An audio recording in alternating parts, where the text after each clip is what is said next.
അതിരപ്പിള്ളിയിൽ കാട്ടാന ആക്രമണത്തിൽ 2 മരണം. വാഴിച്ചാൽ സ്വദേശികളായ അംബിക, സതീഷ് എന്നിവരാണ് മരിച്ചത്.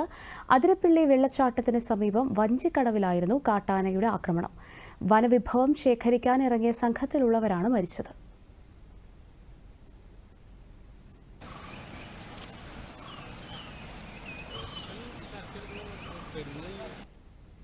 എന്താ പറ്റിയത്?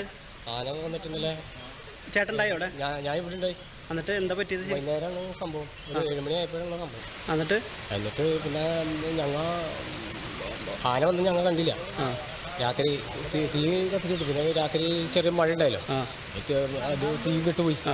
പിന്നെ ഞങ്ങൾ ഞാനിതിൽ നീന്തി ഓടി അവിടെ ചെന്നു. അപ്പോഴത്തേക്കും കൊച്ച് ഇതിൽ നീന്തി അപ്പുറത്തേക്ക് ചെന്നു. അക്കരെ നിന്ന് വിളിച്ചപ്പോഴാണ് ഞാൻ ഇവിടുന്ന് നീന്തി അങ്ങോട്ട് പോകാൻ. അപ്പൊ ഇവര് രണ്ടാളും ഇവിടെ ഉണ്ടായി.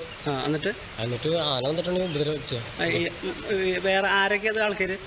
ഒന്ന് സതീശൻ, ഈ കിടക്കുന്ന ആള് സതീശൻ, രമയുടെ കെട്ടിയ പെണ്ണത് അവിടെ നിൽക്കുന്നുണ്ട്.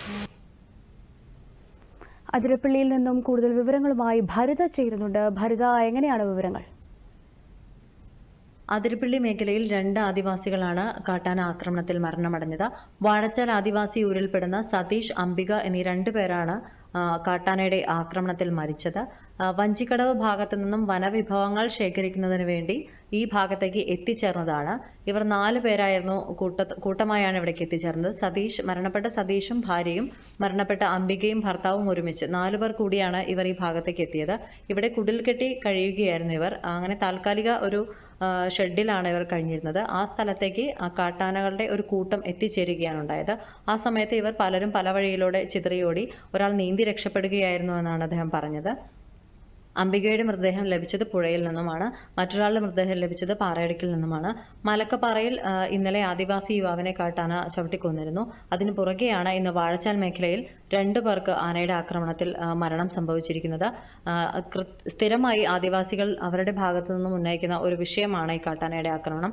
കഴിഞ്ഞ ദിവസം അടിച്ചിൽത്തൊട്ടി കോളനിയിൽ കളക്ടർ സന്ദർശനം നടത്തിയിരുന്നു.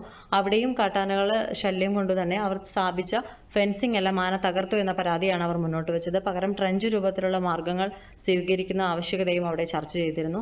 എന്തായാലും ആക്രമണത്തിൽ മരണം സംഭവിച്ച 2 പേരുടെയും മൃതദേഹം ഇനി പോസ്റ്റ്മോർട്ടം ആവശ്യങ്ങൾക്കായി ഇപ്പോൾ ചാലക്കുടിയിലേക്ക് കൊണ്ടുവരുമെന്നാണ് അറിയാൻ സാധിച്ചത്. ശരി, ഭരിതയാണ് വിവരങ്ങൾ നൽകിയത്.